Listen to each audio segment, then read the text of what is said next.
titled Sao Paulo, a graphic biography, and another one titled Manaus, a new contract between city, river, and forest.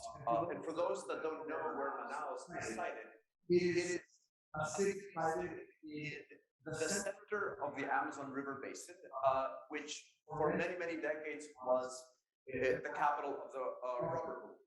We'll get to that in a second. But before I go into the projects, I would like to frame a little bit how our practice works. And the first one for me has to do with the legacies that we inherited from the mid-20th century. And I think that if we look at the broader sort of ways of working of the 20th century, we see that the disciplines of design were extremely siloed. So, of course, we had the architect as an author of buildings, the landscape architect as an author. Sorry, I'm just kidding with you. We have the landscape architect as the author of public spaces, the urban planner as the manager of public works, and the engineer as a builder of infrastructure. And if we look at the kind of cities that the mid-20th century built, we can see that these disciplines were extremely isolated. That doesn't mean that they were doing bad work, right? But highways were extremely monofunctional and were primarily meant for purely for moving vehicles. Landscape picks up over the residual spaces of the highway. Buildings are extremely objectified and have very discrete boundaries. And I think today we are at a moment where there's much more overlap between these disciplines. And by the way, that doesn't mean that the architect is doing what the engineer should be doing or that the landscape architect is doing what the planner should be doing.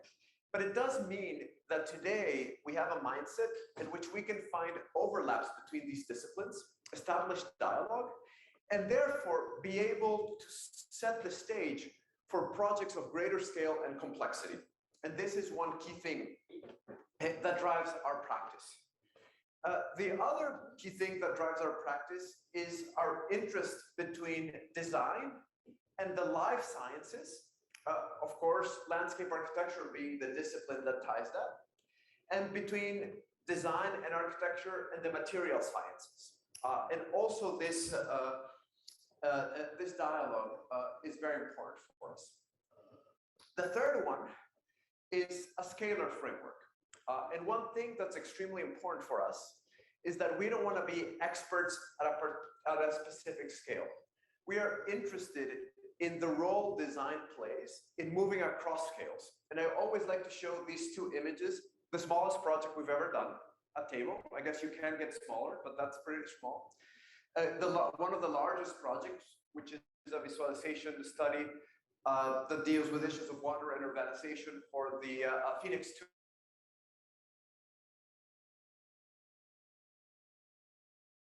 Work is then divided about 50% in sort of more conventional design commissions and 50% in applied research work, which involves projects that come through special funding, primarily sponsorships rather than clients, and sort of unfold during sort of a time frame of about 1.5 to 3 years. And of course, within sort of that range between the table and the Arizona drawings that I show is a broad set of scales that we're interested in, a broad set of projects, of scales, of clients and locations. And I think for us, one thing that is very important is defining who the audience of a project is. The person that's paying for the project is not necessarily always the client, right? Especially as you're working with larger and more complex environments. Different constituencies that might not be the people that hire you have a strong voice.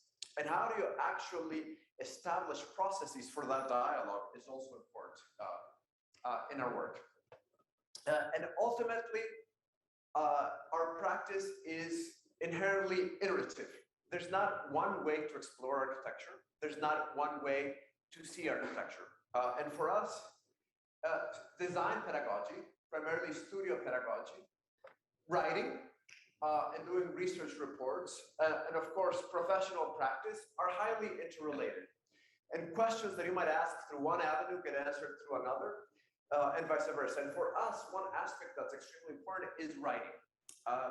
I think that there's an incredibly important space for architects that write, not through the lens of a historian, but through the lens of a practicing architect that can put certain ideas in paper. In fact, I actually admire enormously architects that write op-eds in newspapers, architects that are involved in politics, that come from a part of the world, South America, where we've actually had many architects that have been mayors and presidents, and that has its advantages and its disadvantages, as David was saying today. So I think for me, how we are engaged and active citizens in society through design, by the way, is extremely important. Of course, there are many figures that are important for our work, but I'm just going to choose one for the sake of brevity. And Manuel de Sola Morales is an incredible reference, and specifically one aspect that he mentions in his work, which is that description and projection are not synonymous, but they should happen in a simultaneous manner.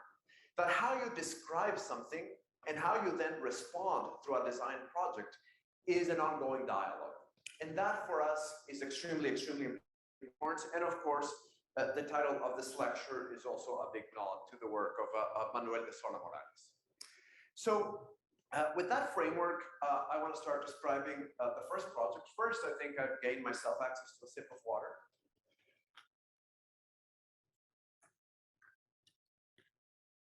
And begin describing the first project, which is Sao Paulo, a graphic biography. This was an applied research project sponsored by the Haddad Foundation, a very important advocacy foundation in Sao Paulo, and then produced, disseminated in a series of exhibitions in book format, published by the University of Texas Press, with whom I've had a very long-standing relationship. Of course, all of the projects that I'm actually going to present today are not done just by me. These involve very large and complex teams, and I always like to highlight who they are. But more importantly, I always like to read the nationalities rather than the names. The names you can read yourself, but US, Mexico, France, US and Hong Kong, Greece, South Korea, US, Hong Kong, mainland China, US, Uruguay, Brazil, US, Mexico, but lives in Brazil, and Brazil. And what for me is interesting about this is that you actually set up a team in which not just their expertise, which is architectural, landscape architecture, curatorial studies, but also their lived experiences in many different contexts bring bring perspectives that I think are extremely valuable. I think somebody that has lived in Sao Paulo for sort of 100 years would be very old, but also brings a very different perspective than the eyes of a foreigner. And I think the dialogue between these things for us are extremely important. Of course, here you see, this is the city of Sao Paulo. This is the Pinheiros River and the Tietê River right here. And this area that you see there is an area that has the largest amount of post-industrial land, of any inner city post-industrial land, of any city in the world. And this is land that is quite central to the city center, but heavily disconnected. Because of course, it has a series of rail and highway infrastructures that were put adjacent to the river and adjacent to the city center that have turned this into a very central island. In addition, this is very complex land because this used to be a free-flowing river that throughout the course of the 20th century it was, as they call it in Sao Paulo, rectified. It was turned into a canal in order to create dry land along its adjacencies. So originally, the foundation tasked us with developing strategies that would revolve around hydrology, housing, mobility, and block structure to rethink this incredible industrial district. And that in itself was quite a compelling task, and we were very excited about it. But for us, as a research team, what we were actually fascinated by was to understand how the tools of architecture, how the tools of design can help us visualize how a city that in the 1850s had a population of 40,000 people, 2 Clemsons made Sao Paulo, right? According to if David gave me the right numbers, if not, it's all his fault. Today has become a metro region, depending on how you count, of close to 30 million people. And the third, if Sao Paulo would be a country, it would be the third largest economy in Latin America after Brazil and Mexico. Right, so that gives you the scale of the city. That juxtaposed to this drawing, which is not part of our Sao Paulo work. This is part of another research project called Beyond the City, Resource Extraction Urbanism in South America, which shows the city of Sao Paulo in relation to hydroelectric energy infrastructure along the lower Paraná River basin. And it is this project done in the 1940s, modeled after the Tennessee Valley Authority, not very far from here, the TVA, that guaranteed a steady flow of energy that turned Sao Paulo into the industrial capital of Latin America. If you had electricity, you actually knew, investors knew that you could put your money there because you would have the necessary source of electricity, of energy to be able to produce goods. So we were fascinated, on the one hand, on this larger history of urban form of Sao Paulo. If you actually do a bibliographic search, you'll find thousands and thousands of books about Sao Paulo. If you actually look for a book about the history of its urban form, right, its history seen through the lens of its form and how that has affected social, cultural, and economic pressures, zero. So for us, it was very important to also fill in that gap in the bibliography of the city. And finally, it was very important for us to also understand this nodal condition of the city, right? The fact that the city was never a center, but it was actually a node between geographies of resource extraction within the interior and the port of Santos, which connected those resources to global markets. And in many ways, the city has always this tension between a node that connects these regions and then the different models of urbanity that emerge within it. So with that in mind, we began to develop the project with a layered structure where we would begin with this idea of sort of a larger cartographic reading of Sao Paulo, begin to look at the history of collective living in South America and how that could actually begin to inform the housing component of the project, a mobility infrastructure and how that has sort of been the driver for urban projects in many different parts of the world, going back to the urban plans and visions that shaped Sao Paulo, and then an evolutionary plan, our proposal for rethinking the river. And I'll begin briefly. I'm not going to show all the chapters because we'll be here for days, but I'm just going to give you a synopsis of some of the main ideas that drive a couple of these chapters. And the first one is this idea, Sao Paulo models of urban growth, or what primarily constitutes the graphic biography of the book, where we actually began to look at the city through 8 different lenses to begin to synthesize what this major metropolitan animal means in graphic terms. And I'll show you a couple of these examples. This, for example, is hydrology. We can begin to see that in the 1910s, 1920s, the area that became the industrial area, sort of main industrial corridor, was a free-flowing plain that over the course of 100 years drained the floodplain, canalized it, and created sort of this incredible industrial zone around here. These set of drawings also begin to show the large, complex animal that's the hydrological infrastructure of the city. Taking water from this area right here, bringing it for sort of use within the city, and then in a very odd manner, the city is only 80 kilometers from the Atlantic, but it drains towards the interior. So all the black waters that Sao Paulo produce drain primarily through the Tietê and the Paraná, so through the Tietê and the Pinheiros, all the way to the Paraná River, and now through the River Plate in Buenos Aires. So all the sewage is sent to Buenos Aires. Don't tell them. No, they know, actually. There's a source of a lot of contestation, right? So a lot of these drawings begin to show the complexity of this hydrology. And then we got Leonardo Finotti, which is one of the main architectural photographers, to get in a helicopter.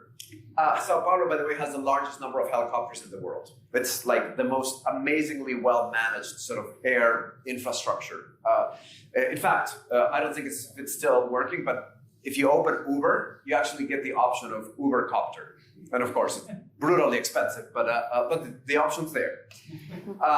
So we got him into an Uber Copter, and he actually recreated all of the photographs with which we open each of the chapters or each of the sections. And you can begin to see here the way that sort of very utilitarian and mindless infrastructure was actually placed along the edges. And from there, we actually begin to look at sort of certain histories and urban narratives that are important in relation to topography.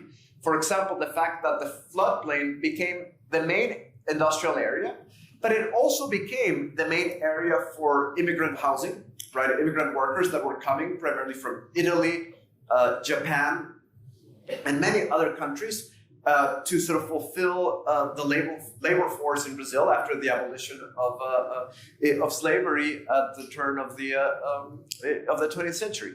So you begin to see that sort of one of the biggest discoveries here had to do that sort of this industrial land that is seen as sort of post-industrial and useless actually has some of the most important examples of early 20th century community architecture. And we can begin to see some of what were called oficinas, which were these kind of company towns for manufacturing that today need to be listed, need to be preserved, and so on. One of the other chapters, for example, begins to look at grids and grains and begins with Jardim América, which is the first city designed and built by Unwin and Parker in South America, 1950. In fact, Parker moved to live in Brazil for about half a year to oversee the construction of this city, which begins to tell the larger story of the evolution of the city, which is very different to many other major capitals in the region and in the world, in that Sao Paulo never had a regularizing plan, right? Manhattan had sort of the grid, Barcelona had the ensanche. Sao Paulo had nothing except the urbanization of a series of smaller farms that gradually became the city. And what this creates is a highly kaleidoscopic condition, right? It creates 100 different cities within a city. There are certain cities you can find moments of Mumbai, you can find moments of New York, you can find moments of Sao Paulo, I guess, in this incredibly fragmented but rich city in terms of its organization. This, of course, is what creates also the major traffic jams in the city, because most traffic is then pushed to spines. And what we've discovered in the 21st century is that spines, i.e. highways, don't work. Because the moment that you block a spine, that traffic cannot be redistributed. Grids are always very effective because if you have a block, you always have ways to move traffic around. And this drawing was very informative for the municipality. They actually love this drawing because within this drawing, they can begin to see places where the grid can actually be enhanced. And one thing that cities are doing all over the world is not investing as much on expanding highways, because the more you expand, the more traffic you get, but actually finding ways in which sort of secondary and tertiary streets, primarily the grid, can actually be made more efficient. And there you see Jardim America as this incredible lung in the middle of the city today. Of course, we also looked at this incredibly complex condition created by this nodal relationship between hinterland and port that begins to create infrastructure that's at a scale that's at odds with the scale of urban fabric, and how the city has been actually quite prolific at dealing with all of those conditions, including Lina Bobardi, by the way, which most people know the MASP, the Museum of Modern Art. But what they don't know is the Museum of Modern Art sits above a plinth that then has a tunnel, that then has a highway, that then has another highway underneath, right? So architecture and urban projects have been used to create these sort of hybrid infrastructures that sort of reorganize infrastructure, but also give a civic dimension to infrastructure. And that, for me, is one of the greatest lessons of a city like Sao Paulo. The other one is this building called the Centro Cultural Sao Paulo. And maybe I'll take a little longer to explain the history of this building. This is one of my favorite buildings in the city. And it actually sits in a residual piece of land between a major highway and a major avenue above the cut and fill of one of the metro lines. And once the metro was put in place, the city wanted to sell the air rights of this land and develop a new CBD, a new business district. And the architecture community, the equivalent of the AIA, and a series of engaged citizens went crazy. The idea that the municipality would make money out of selling air rights in a context like South America was unacceptable. By the way, not entirely sort of correct. I think municipalities can actually make money from public-private partnerships that then are reinvested in other capital projects. But here, it was an outcry. So what did the public want? A library, by the way, which is what the public generally wants. People that have no imagination want either a park or a library. And then it is our job as architects to build upon that, right? It's not their job. They're fine asking for a library, but it's our job to build that imaginary. And this building was designed by two young architects that had just come back from London, but that had actually worked in the competition with Richard Rogers and Renzo Piano for the Pompidou Center. So they were like, you know what? People want a library. We know the model of library that we need. And the Pompidou Center was originally conceived as a library. And they developed this incredible space that it's a library with no books.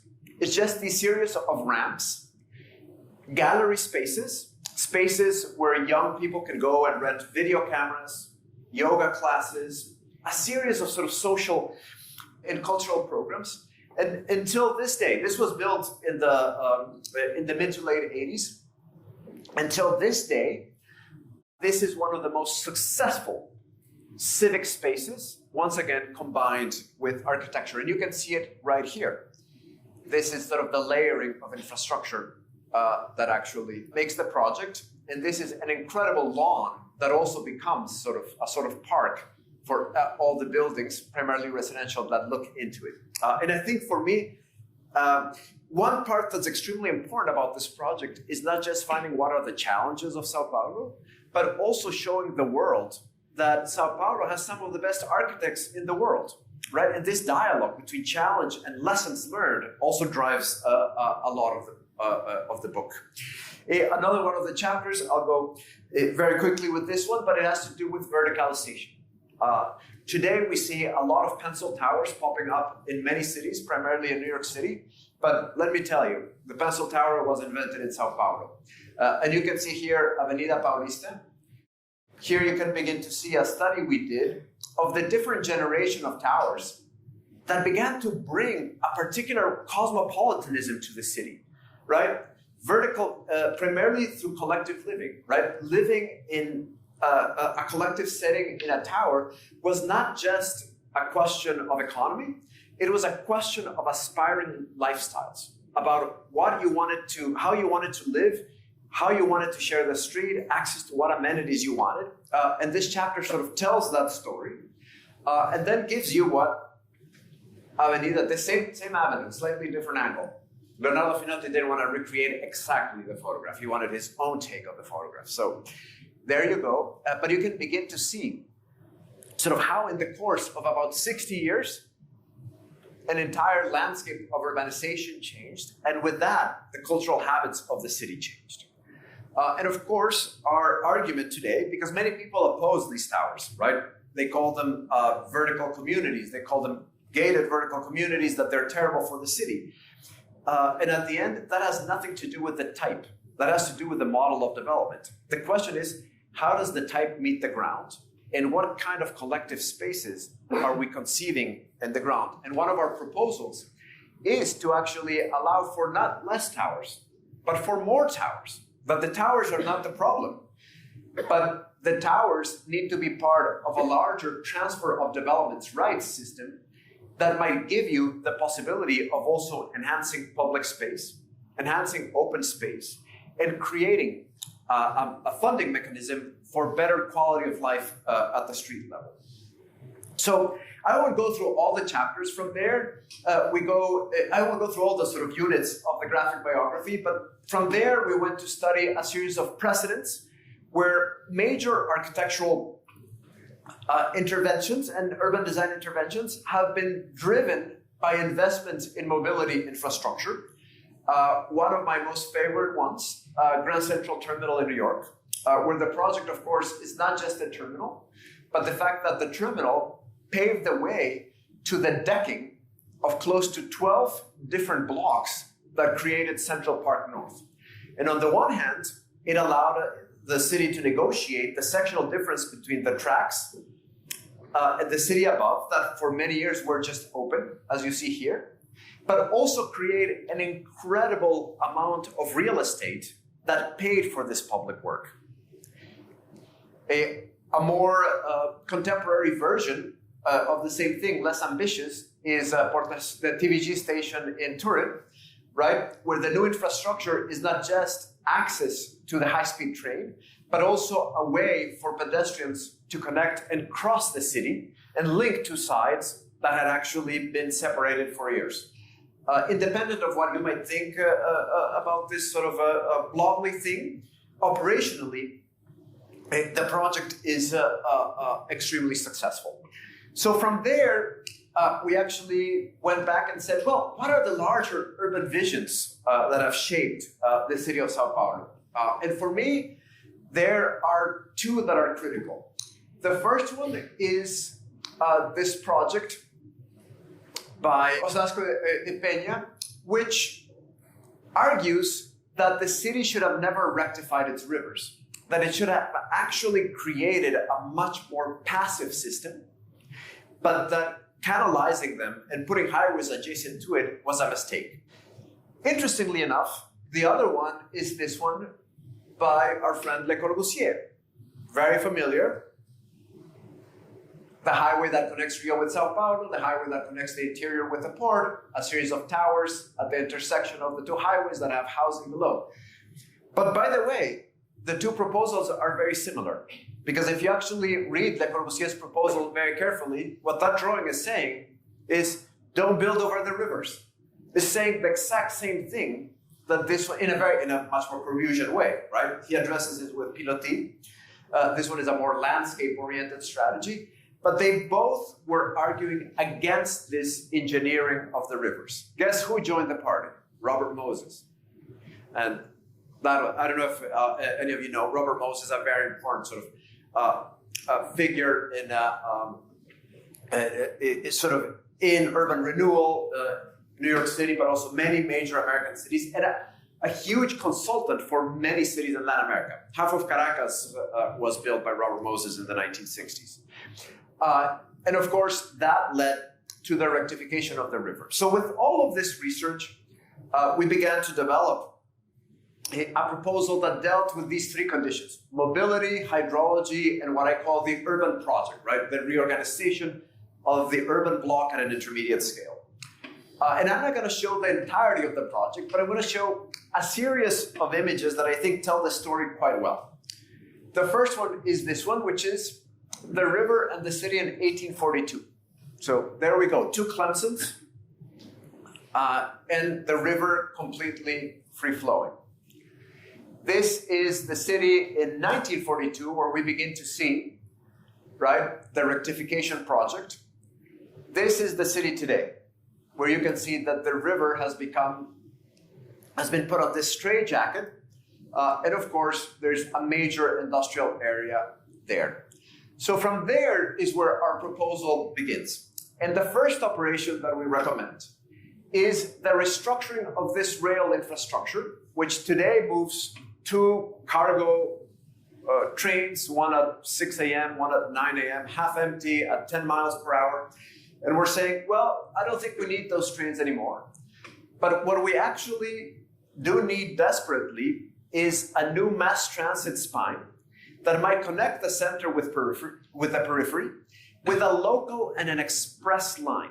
And the model of local and express is key. New York City, for example, has this very well. And what does the express line give you? It democratizes access to centers of labor. Because I can live 3 blocks away from my employment in the local line, or 3 stops away in the express. But because of the speeds of this train, my commuting time will be the same. And this sort of notion of democratizing commuting times through speed, I think for me, is an important one, especially when you have the right of way. Reorganizing this rail line also allows you to reduce the space between the edge of downtown and the industrial area, actually being able to establish better connections.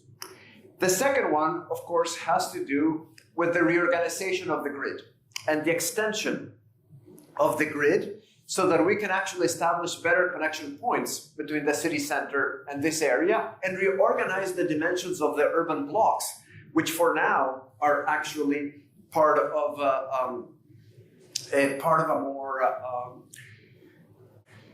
sort of are at an urban scale that are now feasible for mixed-use urban developments. And then the third one, and perhaps most controversial one, which is developing a system to transfer development rights, where the city will buy back land along the edge of the river and do something ridiculous, which is give the river back its space. Pablo Méndez da Rocha, for many years, who unfortunately passed away last year, was attributed with this quote, but I think it's an extremely powerful one. And he used to say that Sao Paulo always had, forgive me for what I'm going to say, but a very pornographic relationship with its rivers. They were always utilitarian and to the use of something. And that it's time now for the city to have a romantic relationship with the rivers, to make it part of the life of the city. And we took that quote. Is it his or not? I don't know. This is like a folk tale, but we embraced it. And for us, our proposal involves giving back the space of the river, developing then a series of hotspots for new development that gradually over time can transform this district. And you might say, well, this is a ridiculous proposal. And I'll tell you, this is a city that reversed the course of its river to be able to produce hydroelectric energy in the 1920s. Trust me, giving the city 14 linear miles of space is not that outrageous. But more importantly, environmentally is the only way out to be able to do with the flooding caused by stormwater discharge. Right now, the paved surfaces of Sao Paulo are so extreme that unless you develop a landscape project that might allow you to passively mitigate water along the river's edge with a projected change in the amount of rain through a climate change, Sao Paulo is not going to be able to manage this with the current hard infrastructure, right? Very sort of hard underground detention basins that it has. It works very well at the periphery, but the city cannot even afford the cost of land to be able to do that in the city center. So I would argue that this project is more of a necessity than more than wishful thinking. Of course, the project was then documented in a book.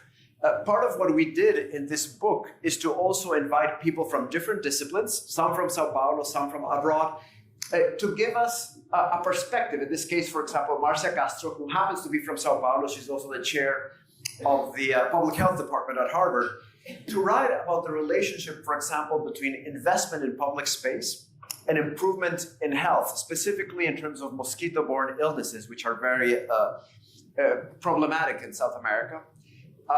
The exhibition was actually presented in many places. Originally, it opened at the University of Virginia. Then it traveled to the Scuola da Cidade. In Sao Paulo, it was presented in many sort of public forums. And also captured the attention, I think, of a lot of people that I think need to listen to this. This is Claudio Haddad, the main sponsor of the project. This is Fernando Haddad. No relationship whatsoever, but there are a lot of Haddads in Sao Paulo. Very large Lebanese community. He was the former presidential candidate, unfortunately lost against Bolsonaro. I would have been much happier if he would have actually won and not been there. But since he lost, I'm very happy that he came to this. Very invested, former mayor of Sao Paulo, and very invested in the city. And for me, it is very important, on the one hand, that these people listen to ideas like this. On the other hand, that this serves as a pedagogical tool. One of my primary objectives is teaching. That's one of the things that I enjoy the most. And how this was presented also to students in the context of Sao Paulo for us was extremely important.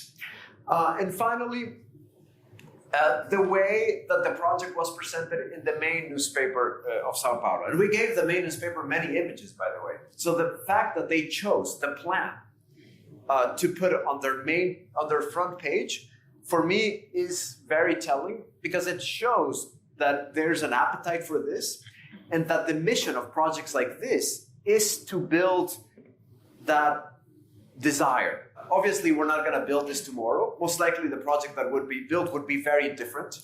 But the point of this is to actually begin to put this in the minds of the right people, but also, once again, to show the way that Sao Paulo has also given lessons that are extremely important for the world, like Centro Cultural Sao Paulo, one of the most incredible architectural sections.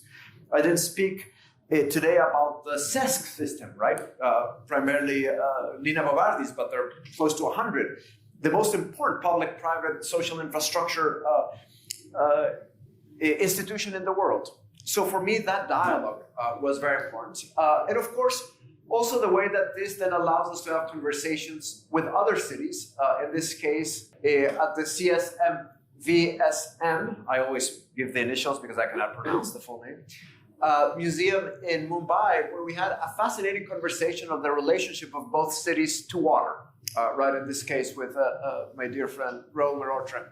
I'm not happy about that photograph, but what can we do? And then, of course, the way that these projects also become part of larger events within the discipline.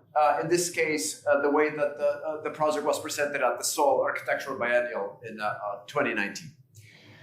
So, in the last 10 or 12 minutes, I'll move to the next project, which is a work in progress project, but that was also part of what we submitted for the originally 2020, it ended up being 2021 Venice Architectural Biennial, which from a very selfish perspective, thank God, because we would have never been able to deliver the work on time for 2020, which looks at the city of Manaus, in the heart of the Amazon. And I want to sort of begin speaking about Manaus with this image. This is a drawing of the Amazon seen from the Atlantic. And how, and this is, I think, very important for all the students here, how we enter a drawing, right? How do you actually make somebody understand where they're placed in relationship to a drawing is extremely important. Also very important in painting, but I actually think it's equally as important in architecture. And for us, this drawing was key. One, because generally the Amazon rainforest is abstracted as a top-down Google Earth image, right? There's contestation about the Amazon. What's the first thing you go? Look at it on Google Earth. Or it actually has very pristine images of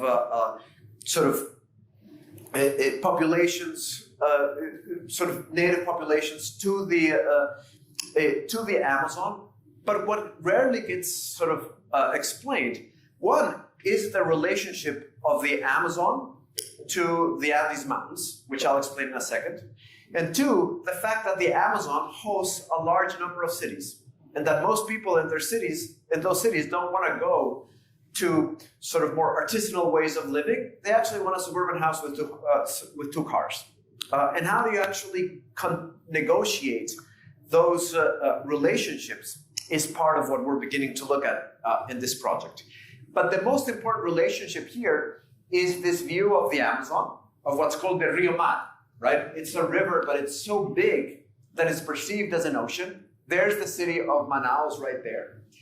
And then its relationship to the Andes. And most people think that the Amazon rainforest is fed by rain. That's a myth. The Amazon rainforest is actually fed by rivers that are fed by snow that melts from the Andes. And therefore, you cannot separate the ecology of the Amazon with the ecology of the Andes. Because if these snow-capped mountains dry up, there's no Amazon.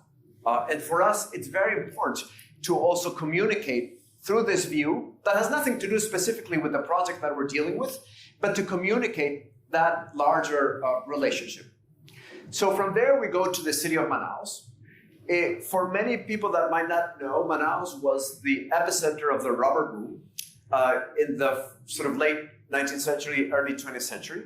Of course, Asia discovered a way to develop a rubber plantation. So harvesting wild rubber went bust, hence the bust and boom and bust economy saying. And Manaus actually had to rethink its economy. And they were quite brilliant at doing that, right? What do you do with that full city that, by the way, in the 1890s, built an opera that was basically built at the same time as the Paris Opera? That tells you the level of wealth. Garnier was building an opera in Paris, and Manaus was building a comparable opera in Manaus. That tells you the level of wealth that existed in the city.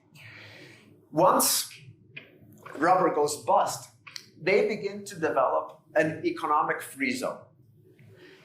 And this is a free zone that produces most refrigerators, primarily Asian companies, but they're manufactured in South America, refrigerators and motorcycles. And they're actually exported all over the world. If you actually look, they have their own runway inside the economic free trade zone. And this is what has sort of continued, sort of sustained the economy of Manaus. And from an environmental point of view, it's a very smart strategy because yes, it contaminates to a certain degree, but it doesn't tap into the natural forest. But as we all know, free trade zones are no longer what they used to be because trade among nations is much freer and fluid. So there you see the city. This is the confluence of the two rivers, the Black and Amazon rivers, come together here. And we were, of course, not tasked with developing a new economy for the city, because we're not economists, but we were actually asked to develop what should be the main capital investment projects that the city should think about as it sort of leaps towards the 21st century. And what they wanted us to focus on was the waterfront. And sometimes we do depart from what they tell us to do. In Sao Paulo, we actually looked at that area that was fascinating. Here, we were much more interested with this tenuous relationship between water and land. and that's what I like about this drawing, is that water and land is not a hard edge. It's actually this kind of sponge, right, that begins to bring water to the interior. And we decided to focus on the Mindu River, this interior river that connects the main river there with the largest natural reserve, managed natural reserve in the Amazon, arguing that this spine could become the new epicenter for a series of capital investment projects, primarily transportation hubs, social infrastructure, housing, that could begin to establish a new contractual agreement between city and forest. So we began to look at the project very carefully, sort of the way that it begins to relate to its edges, to the urban grid, residual land that's managed primarily by the state, between the state and the city, because the largest issue with rivers is that they're managed by different jurisdictions. Sort of the way that certain blocks begin to meet those edges, and then how a larger sort of water cleaning infrastructure would then be paired with a series of capital investment projects that would unfold over time. And here, rather than sort of starting from a larger mapping project and then working towards the architecture, we're arguing that architectural types can be elements that then work outward and have a larger impact within the territory. And we're working with 5 intermodal hubs, or as we call them, bars, housing, which we call mats, towers, islands, and bridges. And here you begin to see how each of these projects then begin to work and link a much larger territory within the river. So for example, the intermodal hub negotiates between a large amount of informal motorboats, right? When in the Amazon, basically how fast you get somewhere depends on the size of the engine of your boat. It's not a question of speed limits or not. If you have a small boat, it'll take you 2 days. If you have a big boat with a big engine, it'll take you half an hour. So basically, we are proposing this intermodal hub that can bring these smaller boats and connect them to the main bus terminal. And this connection would significantly change commuting times for people and so on. So all the projects are incredibly architectural in the way they're proposed, but always build a larger argument about how the territory is reshaped.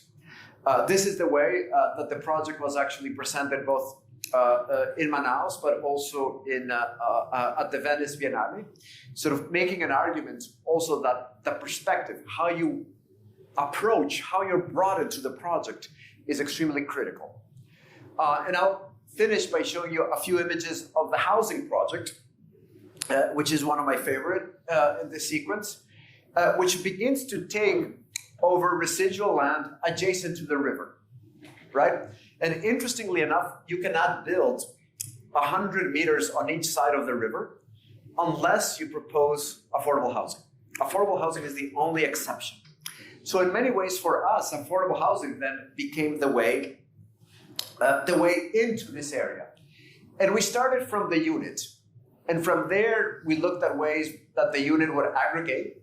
The unit would then create a block with a series of auxiliary problems. And then these blocks would create larger super blocks that bridge the river.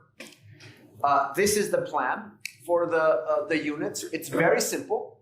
You actually have a unit that enters, its main entrance is in this direction, a shaded porch, social areas, access to the second floor, and then here an open patio, kitchen, and a multi-purpose room that can be either a workshop or a garage. And you might say, Felipe, you're drunk. Why are you providing parking garages for people? In a context like Manaus, for affordable housing, a car is a vehicle to generate money. It's not going to be 2 SUVs. It's going to be a taxi, a car that people sort of use for Uber, a car that people sort of share to be able to move materials. So in a way, this could be anything, but it has the dimensions to accommodate a car. And then the second floor, we actually rotate the plan so that one unit takes over the space of the other one. And in this case, the other unit takes over that space for 2 reasons. One, so that all windows look out and you never see your neighbor's courtyard, which is very important. You then generate privacy. But also so that then you can actually configure this in multiple configurations. Here you see 4 bedrooms, but theoretically you could have 2 bedrooms and then a guest apartment, right? That has a separate entrance with a separate bathroom where you can put extended family members and so on. You can rent it out and generate additional income. And then here you begin to see the way that these units begin to work in perspective. This is the way that they work in section. Kitchen and multi-purpose room is at ground level. Very simple, slightly raised social areas. And then here you go up the stairs where you get sort of the main space that can be subdivided in many different configurations. Very important, a double roof. In a context like the Amazon, you need to have a double roof because you need to have an air trap so that sort of in a hot, humid climate, air can actually circulate between the top layer and the bottom layer. And then, of course, the way that these begin to aggregate to bridge between the city and the river, taking into account that public works most likely is going to come in later or not at all. And that sort of building mass needs to be able to negotiate these two conditions. Here you actually begin to look at the way that sort of the larger project would come together.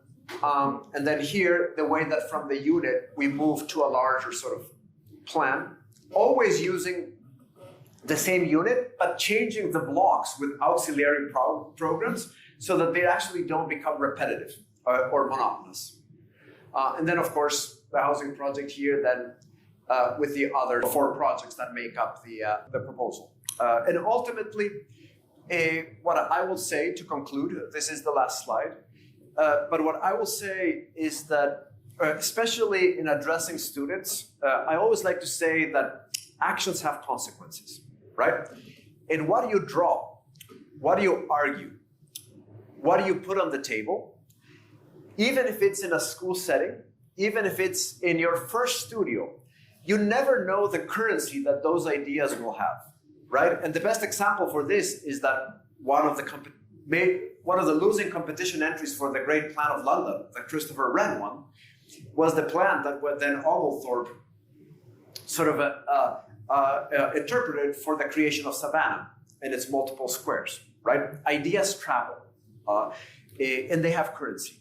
And my advice to all of you is that every time that you draw something, every time that you think of a particular idea, be ambitious about it, because it might not be built in the way that you're envisioning it with the ideas that you're envisioning it at that very moment. But in 20 years, it might be the idea that changes your life. Thank you very much.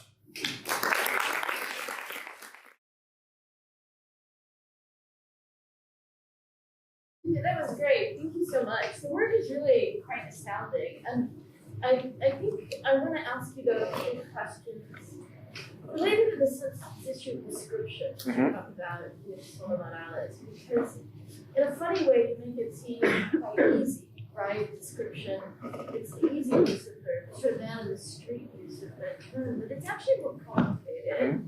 And that shows in the way in which you have managed to use the map as a kind of both rhetorical device, right, in a way of constructing an argument, but also a kind of instrument for discovery in each project. They seem to play such a critical role in all the projects. And I think that's partly scale, but I also think that's a kind of cartographical thinking process that is embedded in your own process. And in that sense, description is more like descriptive geometry or descriptive, right? It's a more complicated use of the word. So I'm just wondering if you could open that discussion.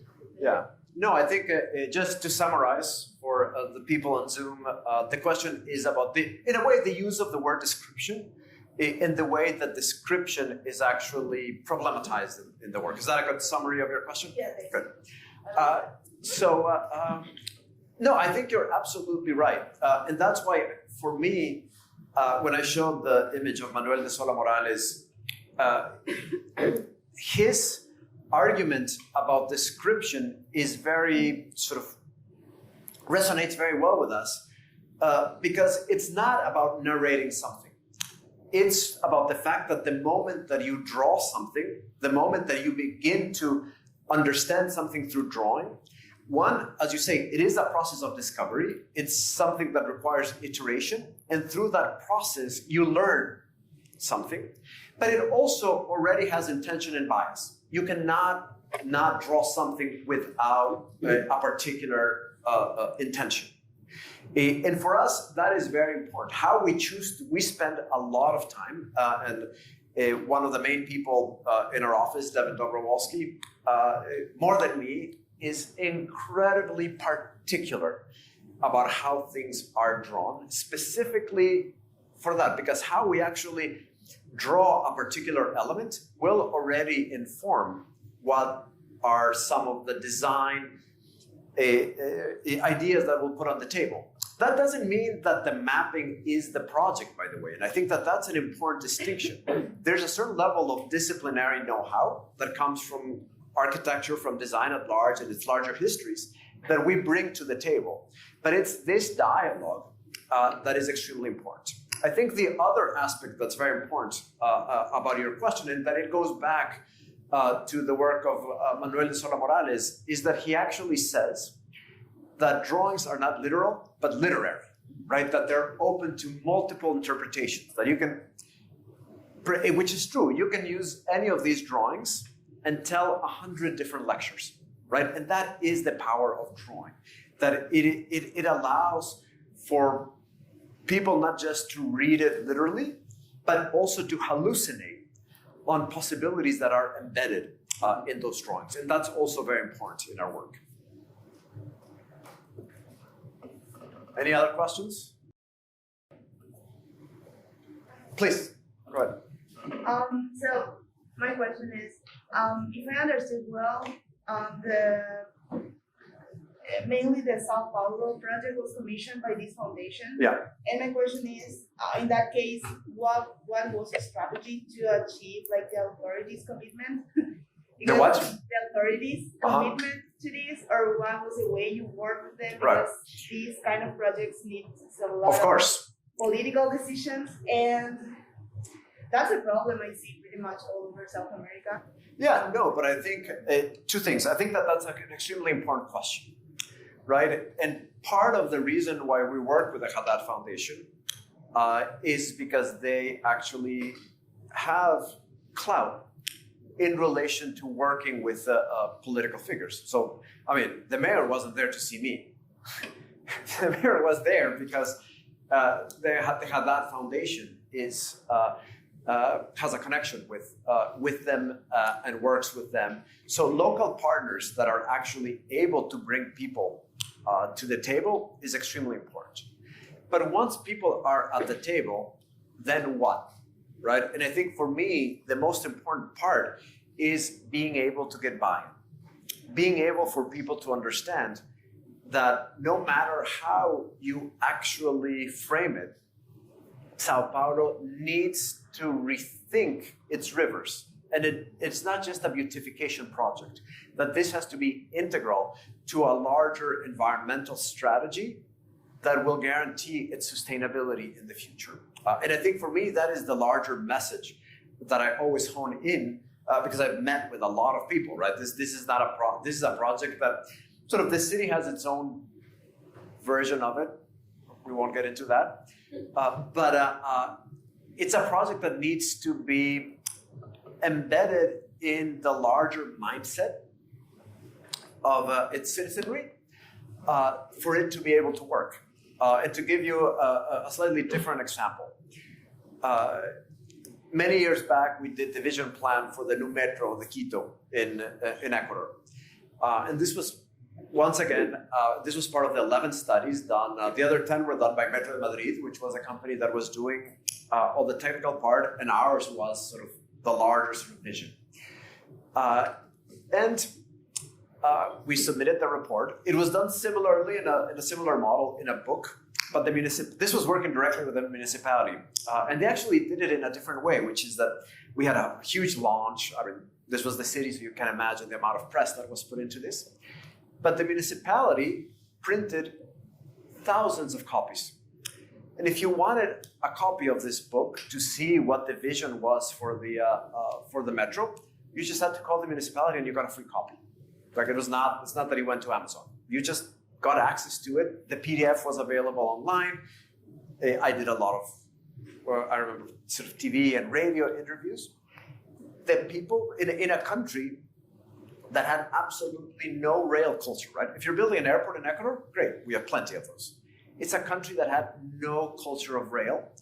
Being able to communicate what was the value of the most expensive public works project in the history of the country, $2.1 billion, was a crucial part of the process. And the metro is actually now built. Did they follow the urban plan as we proposed it? Maybe not, but that's for a different lecture.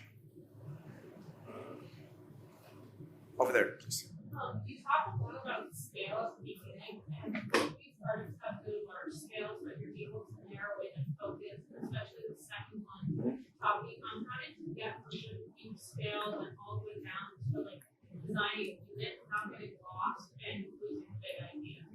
Yeah, no, that's a great question, which is about scale and moving across scales, right? And I think the answer to that is that we don't begin at a particular scale. We begin at a large number of scales, and we're interested in the relationship across those scales, and what scales are the most operative in relationship to the context, right? So for example, in the case of a project that deals with sort of affordable housing, like this last one, the replicability of the unit is essential, right? So how then do you actually scale up from the unit and be able to give variation, be able to organize a coherent urban plan, be able to deal with the adjacencies of the river is actually extremely important. But I think it's also important to begin to understand in a project like that, that housing is not just about the design of the unit, right? Housing is about domesticity and a larger forms of urban life. And that's where the idea of thinking this sort of the city through the intermodal hub, thinking the city through these towers, which I didn't explain, this one to the right, but these are towers that mimic the observation towers that oil companies use to overlook wells in the Amazon. But instead of using them for resource extraction, we're arguing that these towers could be a hybrid between sort of a steel structure and then a series of volumes inside that primarily provide social services and media techs for the city. But more importantly, in a city that's mostly 1 or 2 stories, bringing people up to the top and giving the public the view of the larger canopy of the forest is an experience that most people in Manaus don't have. I mean, if you're actually going to sort of, very few people have access to an apartment tower with an elevator and go up to floor 15, right? Maybe 2% of the city. So the idea that you might actually also bring that kind of civic infrastructure to the city for us is extremely important. So the question of scale is critical because, as I said at the beginning, we're actually interested in moving across them rather than saying, okay, we're going to start at this scale. Michael? So you've spoken a little bit about hybrid infrastructures acting as spaces for community. And I think that's super interesting. And so I'm trying to think about, I think there's probably several precedents in history where, that hasn't been the case, specifically in the United States, where infrastructure has really separated communities and, segregated, I think is a better word, segregated communities. And I'm wondering how, as architects, do we advocate for the restructuring of that infrastructure throughout? Look, I think that, and that goes to my second slide. It's a great question, by the way. And I think if I were to summarize it, I forgot to summarize the last question, but you're asking, well, how do we move beyond the monofunctional infrastructure that we inherited from the post-war era? And I think it's a question of mindset, where going back to Mendes de Rocha's quote, I hope it's his, I always say this, but maybe it's not. I still like it, it's a great quote, where in the post-war era, infrastructure was incredibly utilitarian, right? And always, by the way, nothing against it per se. The solutions of today are always going to be the problems of tomorrow, no matter how smart we are, right? So in the 1950s and 1960s, people believed in the sort of endless fluidity of private mobility. And a lot of that infrastructure was driven by sort of the pressures of car manufacturers and the lifestyle that came associated with those industries. And of course, those were industries that not everybody had access to equally. So I think for me, the question today is, well, how can we think of infrastructure in terms of it fulfilling its purpose? But what is the role that design can play so that these monofunctional infrastructures become more complex cells that can address things more than one thing at a time? And that's extremely important for design, because as designers, that's what we do. We bring spatial synthesis to different elements so that these kind of things can happen. I think there was another question around here, back there. At the beginning of your presentation, where you were talking about the negotiation, I think, between architects, engineers, and looking at something this larger scale, where you're dealing with vertical and private groups. What are the biggest obstacles to that negotiation? How do you address them? I think that's a great question, and it's about the negotiation across disciplines, but also across constituencies, right? By the way, because these four are the ones that are tied to our discipline, but there are many other groups that have a lot of power and a lot of say in the built environment, i.e. lawyers, for example, right? If you really want to have clout, get a degree in planning and a joint degree in planning and law. So I think the larger point to that has to do with being able to sit at the table and establish a dialogue across these disciplines. And that's why, for me, it is very important that we set up clear notions of what we bring to the table when we're talking about interdisciplinarity. Everybody, right, today, it's one of these words, everything has to be has to involve interdisciplinarity. And the more we talk about it, the more we dilute the idea. And, putting a lot of people from different disciplines in a room makes for a great party, right? It doesn't necessarily make for great interdisciplinarity. I think I always ask sort of my team, when we're working on these projects, I always ask my students, say, this is an interdisciplinary collaboration. What are you putting on the table from the perspective of architecture, from the perspective of landscape architecture, from the perspective of planning? What are the moments of overlap? And by the way, what are the differences? Sometimes the great thing about, for example, architecture looking at the city and planning looking at the city is that they might be looking at the same thing, but have two very different answers. And incentivating those differences, I think, is equally as important as finding the moments of overlap. But I think you first need to have a very strong disciplinary understanding before you become interdisciplinary. And that's why core architectural education is so important. Because if you're not taught how to think through space in drawing, then you're going to have very little to tell your colleagues. Please. I'm really impressed with the visual quality of your presentation. Thank you. I like this concept of the intent of drawing. Can you talk a little bit about the difference between freehand drawing and digital drawing? Right. Yeah. So just for those that are in the virtual audience, the question is about sort of the drawings and the relationship between freehand drawing and more measured and composed drawing. And by the way, I think that's an amazing question because many people sort of ask today, well, what is, should we still teach students to draft? Should we teach them directly to learn how you draw in the computer?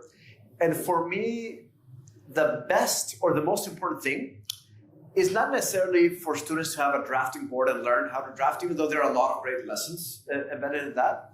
But the idea of being able to draw freehand and sketch and be able to print things from the computer and draw over those prints and understand that how you draw a sketch or how you draft a plan might require different, how you draft a plan in the computer might require different commands, but that your idea needs to be in control of the drawing, not Rhino.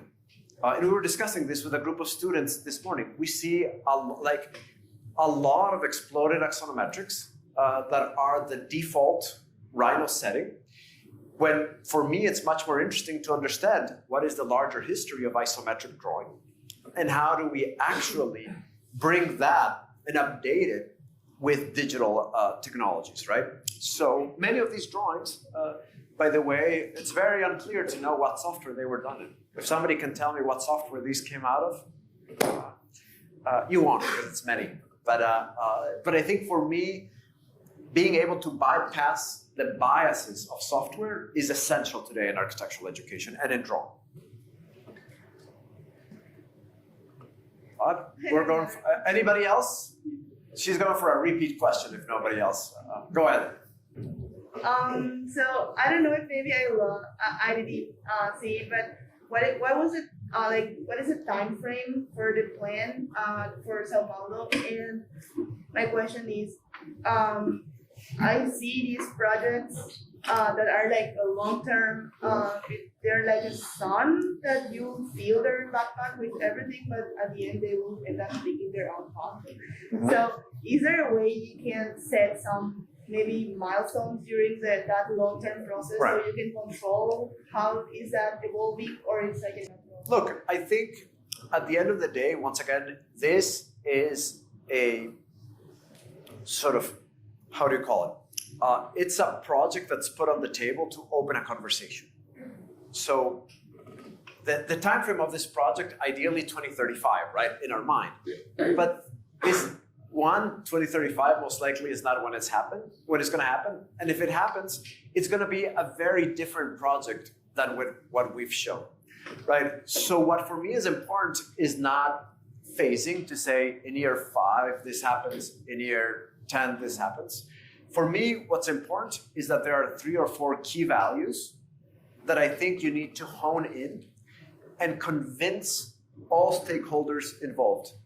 And one is that the river needs to be given back its space, not just for civic and recreational purposes, but for environmental purposes. 2, that the moment that you do that and you solve the hydrological issue, this is a real estate boon. It's adjacent to the city center, and you need to reorganize rail infrastructure. If you resolve transport, address issues of hydrology, reorganize the urban block, and create, for lack of a better word, a waterfront, right? I don't think there's going to be any sort of developer from the private sector that is going to oppose that, right? I don't think that there's anybody from the public sector that would oppose that. The question is, what are the mechanisms that you have to implement that? And going back to the previous question about stakeholders, the biggest issue here, for example, is that the rail and the river is run by the state. It's not run by the city, right? So for me, the most complex part of a project like this is the negotiation between different levels of government, generally different levels of government that are also come from different political parties. And of course, as you know, in Latin America, you don't have 2, you have 20. So that is, for me, the key issue. One of the biggest lessons that I learned when I was doing the work in Ecuador for the metro, the mayor was telling me once, I asked him, how do you actually deal? Of course, the right-of-way, the metro is underground, it's being tunneled, but every 200 meters, you need to have an emergency exit. And because the city is already consolidated, those emergency exits pop out on people's gardens. Like there's certain houses that they had to go to and say, you know what, I am sorry, but you are going to have a gate here. And it might happen that a group of people might pop out and join your living room if there's an emergency. And of course, people oppose. And I was saying, well, how do you deal with it? And the mayor was saying, we have an incredible outreach team, and you resolve this locally. You need to resolve it at the level of the neighborhood.